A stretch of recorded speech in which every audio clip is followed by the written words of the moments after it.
ಇನ್ನು ಕರ್ನಾಟಕದಲ್ಲಿ ಏನು ಕತೆ ನಿಮಗೆ ಅನುಭವಕ್ಕೆ ಬರ್ತಾ ಇರ್ಬೋದು. ಮಲೆನಾಡು ಹಾಗೆ ಕರಾವಳಿ ಭಾಗದಲ್ಲಿ ಬಹಳ ಮಳೆ ಆಗ್ತಾ ಇದೆ. ಇನ್ನೊಂದು ಕಡೆ ಮಹಾರಾಷ್ಟ್ರದ ಪಶ್ಚಿಮ ಘಟ್ಟ ಭಾಗದಲ್ಲಿ ಸುರಿತಾ ಇರುವಂಥ ಮಳೆಯಿಂದಾಗಿ ನಮ್ಮ ರಾಜ್ಯದ ಕೆಲ ನದಿಗಳು ಕೂಡ ರೌದ್ರಾವತಾರ ತಾಳಿವೆ.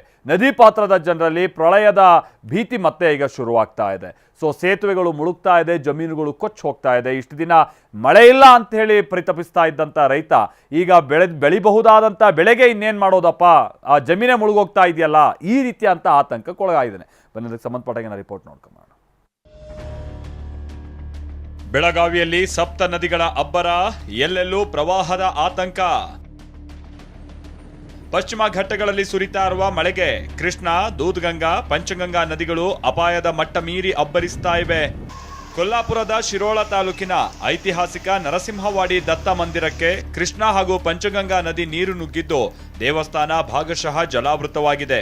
ಭಕ್ತರು ಆತಂಕದ ನಡುವೆಯೇ ದೇವರ ದರ್ಶನ ಪಡಿತಾ ಇದ್ದು ಯಾವುದೇ ಕ್ಷಣದಲ್ಲಾದರೂ ದೇವಸ್ಥಾನ ಸಂಪೂರ್ಣವಾಗಿ ಮುಳುಗಡೆಯಾಗೋ ಭೀತಿ ಎದುರಾಗಿದೆ.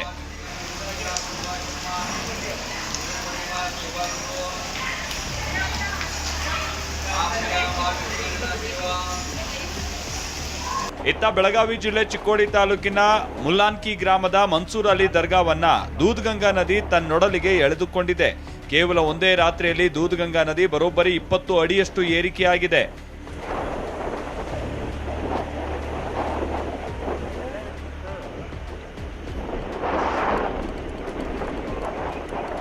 ಮುಲ್ಲಾನ್ಕಿ, ದತ್ತವಾಡ ಹಾಗೆ ಮಲ್ಲಿಕವಾಡ ದತ್ತವಾಡ ಸಂಪರ್ಕ ಸೇತುವೆಗಳು ಸಂಪೂರ್ಣವಾಗಿ ಜಲಸಮಾಧಿಯಾಗಿ ಹೋಗಿವೆ. ಬೆಳಗಾವಿ ಜಿಲ್ಲೆಯೊಂದರಲ್ಲೇ ಈವರೆಗೂ ಬರೋಬ್ಬರಿ 10 ಸಂಪರ್ಕ ಸೇತುವೆಗಳು ಮುಳುಗಡೆಯಾಗಿದ್ದು 20ಕ್ಕೂ ಹೆಚ್ಚು ಗ್ರಾಮಗಳ ಸಂಪರ್ಕ ಕಡಿತಗೊಂಡಿದೆ. ಚಿಕ್ಕೋಡಿ ಉಪವಿಭಾಗ ವ್ಯಾಪ್ತಿಯಲ್ಲಿ ಬರೋಬ್ಬರಿ 10 ಸೇತುವೆಗಳು, ಸಂಪರ್ಕ ಸೇತುವೆಗಳು ಮುಳುಗಡೆಯಾಗಿರುವಂತದ್ದು. ನಾನೀಗ ಮಲಿಕವಾಡ ದತ್ತವಾಡ ಅನ್ನುವಂತಹ 2 ಗ್ರಾಮಕ್ಕೆ ಸಂಪರ್ಕಿಸುವಂತಹ ಈ ಒಂದು ಸಂಪರ್ಕ ಸೇತುವೆ ಮೇಲ್ಭಾಗದಲ್ಲೇ ಇದ್ದೇನೆ. ಕಂಪ್ಲೀಟ್ ಆಗಿ ಈ ಒಂದು ಸೇತುವೆ ಏನಿತ್ತು ಅದು ಮುಳುಗಡೆಯಾಗಿ ಸೇತುವೆ ಮೇಲ್ಭಾಗದಲ್ಲಿ ನೀರು ಹರಿದು ಹೋಗ್ತಾ ಇರುವಂತದನ್ನ ನೀವೀಗ ದೃಶ್ಯಾವಳಿಗಳಲ್ಲಿ ನೋಡಬಹುದಾಗಿದೆ. ಒಂದೆಡೆ ಸೇತುವೆಗಳು ಮುಳುಗಡೆಯಾದ್ರೆ ಇನ್ನೊಂದ್ ಕಡೆ ಅನ್ನದಾತನ ಬದುಕು ನೀರ್ಪಾಲಾಗ್ತಾ ಇದೆ. ನಿಪ್ಪಾಣಿ ತಾಲೂಕಿನ ಕಾರದಗ ಬಳಿ ನದಿ ನೀರು ನುಗ್ಗಿ ಕಬ್ಬು, ಮೆಕ್ಕೆಜೋಳ, ಶೇಂಗಾ ಬೆಳೆಗಳು ಮುಳುಗಡೆಯಾಗಿವೆ. ಮಹಾರಾಷ್ಟ್ರದಾಗ ಬಹಳ ಮಳೆ ಆದಿಂದ ಇದರಲ್ಲಿ ಕಾಳಮವಾಡಿ ಧರಣದಿಂದ ಬರುವ ಇವು 2 ಹೊಳಿ ದೂದಗಂಗಾ ಮತ್ತು ವೇದಗಂಗಾ ಈ ಥರದ ತುಂಬ ಈಗ ನದಿಗೆ ಬಹಳ ನೀರು ಬಂದಿದೆ. ಇದರಲ್ಲಿ ಇಲ್ಲಿ ರೈತರಿಗೆ ಈಗ ಅಂದರೆ ದನಗಳಿಗೆ ಅವ್ರಿಗೆ ಇದು ಮಾಡಬೇಕಾದ್ರೆ ಅವರಿಗೆ ಮೇವದ ಉಪಲಬ್ಧತೆ ಬಹಳ ಕಡಿಮೆ ಆಗಿದೈತಿ. ಅದರಿಂದ ಜನರು ಬಹಳ ಬೇಜಾರಾಗಿದ್ದಾರೆ. ಕೃಷ್ಣಾ ನದಿ ಆರ್ಭಟಕ್ಕೆ ಚಿಕ್ಕೋಡಿ ತಾಲೂಕಿನ ಮಾಂಜರಿ ಬಳಿ ಅವಾಂತರಗಳೇ ಸೃಷ್ಟಿಯಾಗಿದೆ. ಈ ಗ್ರಾಮದಲ್ಲಿನ ಜಮೀನುಗಳು ಜಲಮಯ ಆಗಿ ಹೋಗಿದೆ.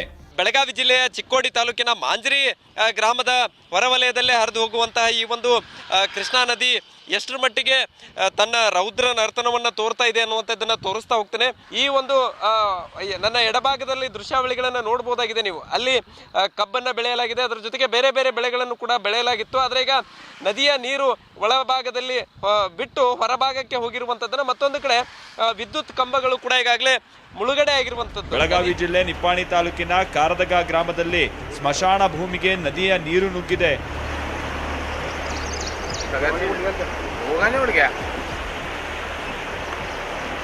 ಇನ್ನು ಬಾಗಲಕೋಟೆ ಜಿಲ್ಲೆ ಜಮಖಂಡಿ ತಾಲೂಕಿನ ಹಿಪ್ಪರಗಿ ಬ್ಯಾರೇಜ್ ಬಳಿ ಕೃಷ್ಣಾ ನದಿ ಅಕ್ಷರಶಃ ಸಮುದ್ರದಂತೆ ಭಾಸವಾಗ್ತಾ ಇದೆ.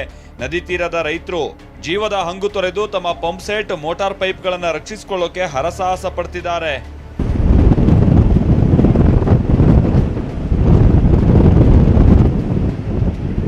ಸದ್ಯ ನಾವಿರೋದು ಬಾಗಲಕೋಟೆ ಜಿಲ್ಲೆ ಜಮಖಂಡಿ ತಾಲೂಕಿನ ಹಿಪ್ಪರಗಿ ಅಂತ ಏನೋ ಗ್ರಾಮ ಇದೆ. ಆ ಗ್ರಾಮದಲ್ಲಿರುವಂಥ ಗ್ರಾಮದ ಪಕ್ಕ ಹರಿತಾ ಇರುವಂಥ ಕೃಷ್ಣಾ ನದಿಯ ಒಂದು ಚಿತ್ರಣವನ್ನು ನಾವು ತೋರಿಸ್ತಾ ಇದ್ವಿ. ಮಹಾರಾಷ್ಟ್ರದಲ್ಲಿ ಸುರಿಯುತ್ತಿರುವಂತಹ ನಿರಂತರ ಮಳೆ ಹಾಗೂ ಬೆಳಗಾವಿಯಲ್ಲಿ ಕೂಡ ಆಗ್ತಾ ಇರುವಂತಹ ಮಳೆಯ ಹಿನ್ನೆಲೆಯಲ್ಲಿ ಕೃಷ್ಣಾ ನದಿಗೆ ಈಗಾಗಲೇ ಜೀವ ಕಳೆ ಬಂದಿದ್ದು ಕೃಷ್ಣಾ ನದಿಯ ಒಡಲು ಸಂಪೂರ್ಣವಾಗಿ ಭರ್ತಿಯಾಗಿದೆ.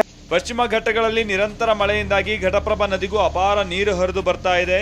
ಹೀಗಾಗಿ ಮುಧೋಳ ತಾಲೂಕಿನ ಹೊರವಲಯದ ಸಿದ್ದೇಶ್ವರ ಕಿರು ಸೇತುವೆ ಜಲಾವೃತವಾಗಿದೆ. ಅದೇ ಸ್ಥಳದಲ್ಲಿ ನದಿಗೆ ವಿಷಕಾರಿ ನೀರು ಪೈಪ್ಲೈನ್ ಮೂಲಕ ಸೇರ್ಪಡೆ ಆಗ್ತಾ ಇದೆ.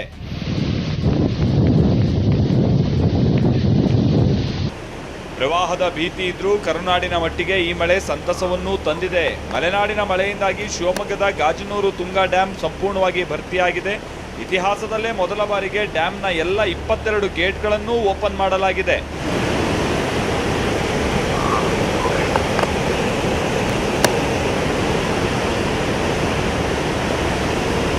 ಹಿಂಭಾಗದಲ್ಲಿ ನೋಡ್ತಾ ಇರ್ಬೋದು 22 ಗೇಟ್ಗಳು ತೆರೆಯಲಾಗಿದೆ. 22 ಗೇಟ್ ತೆರೆದು 24,000 ಕ್ಯೂಸೆಸ್ ನೀರನ್ನ ತುಂಗಾ ನದಿಗೆ ಬಿಡಲಾಗ್ತದೆ. ಅಂದರೆ ಜೂನ್ ತಿಂಗಳಲ್ಲೇ ಏನು ತುಂಬಬೇಕಂತ ತುಂಗಾ ಡ್ಯಾಮ್ ಇದು ಜುಲೈ ತಿಂಗಳಾದರೂ ಜುಲೈ ಮೊದಲೇ ವಾರ ಆದರೂ ಕೂಡ ತುಂಬಿರಲಿಲ್ಲ. ಸಾಕಷ್ಟು ಆತಂಕದ ವಾತಾವರಣ ನಿರ್ಮಾಗಿತ್ತು.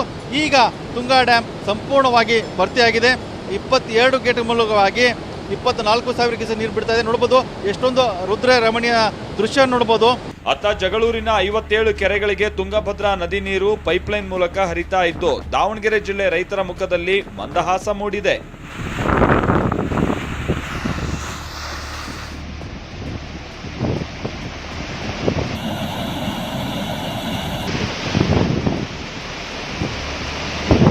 ಕೊಡಗಿನಲ್ಲಿ ನಿನ್ನೆಯಿಂದ ನಿರಂತರ ಮಳೆ ಆಗ್ತಾ ಇರೋದಕ್ಕೆ ಕಾವೇರಿ ನದಿ ಮೈದುಂಬಿದೆ. 10 ಅಡಿಗೂ ಅಧಿಕ ನೀರು ಸಂಗ್ರಹ ಆಗಿದೆ.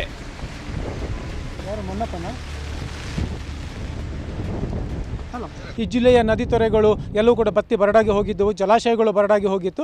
ಆದರೆ ಈವಾಗ ನಿನ್ನೆ 2 ದಿನದಿಂದ ಅದರಲ್ಲೂ ನಿನ್ನೆ ಬೆಳಗಿನಿಂದ ಕೊಡಗು ಜಿಲ್ಲೆಯಾದ್ಯಂತ ಮಳೆ ಸ್ವಲ್ಪ ಬಿರುಸು ಪಡ್ಕೊಂಡಿದೆ.